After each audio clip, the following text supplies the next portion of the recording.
They are politicians who have broken the law, been fined by the State Ethics Commission, and then thumbed their noses at the public by refusing to pay those fines. Well, now the agency that is supposed to police these public officials is suggesting that the fines be forgiven. So what's that costing you?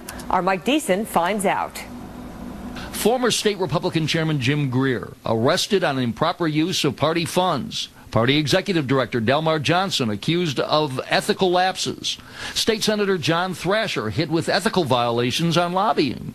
Senate President Mike Herodopoulos fined for failure to disclose all his assets. And State Senator Jim Norman, a former Hillsborough commissioner, facing ethical charges for failure to disclose a $500,000 loan from a political kingmaker.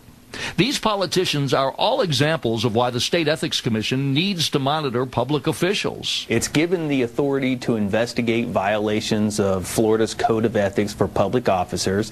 Attorney LT Lafferty is a former member of the State Ethics Commission. I believe in vigilance, and I think that we should be more vigilant against ethical misconduct. And that's why Lafferty is concerned by a proposal by the executive director of the commission, Phil Claypool, to forgive more than $300,000 in fines against public officials who were found to be in violation of ethics laws. We have tried, but these people just don't pay. Claypool, who's been criticized by some state lawmakers for his suggestions, says the fines are uncollectible, and he blames the legislature, which changed the law. It made the statute of limitations 4 years on these fines, and collection agencies won't go after fines older than that.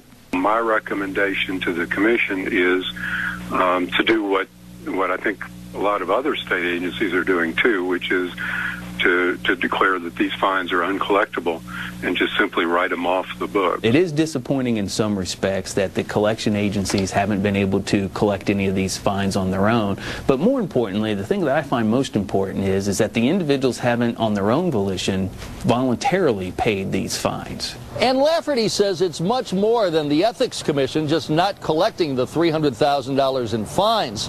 For example, anybody who has been around here any length of time will remember 3 unethical Hillsborough commissioners who were convicted of bribery here at the old federal courthouse in the early 80s. And Lafferty says by forgiving the fines, it sends the message that unethical behavior will be tolerated. I mean, one of the chief principles through prosecution is the deterrent effect that has against other people. When you see a prominent local official prosecuted or fined, and that fine carried out, it carries a deterrent effect. People notice it, they assess their own conduct as a result of that, and they become more compliant. Everyone we talk to doesn't like giving up the money, and they don't like letting officials who violate ethics laws off the hook. I mean, if they're breaking ethics policies, they got to be held accountable to it. To push that off to the side and say something like that, and it's the commissioner that's saying that, that's deplorable. Forgive the official to violate? No. Why? Why should I? Yeah, why should I forgive them? No. If it was me, would they forgive me? Huh? No.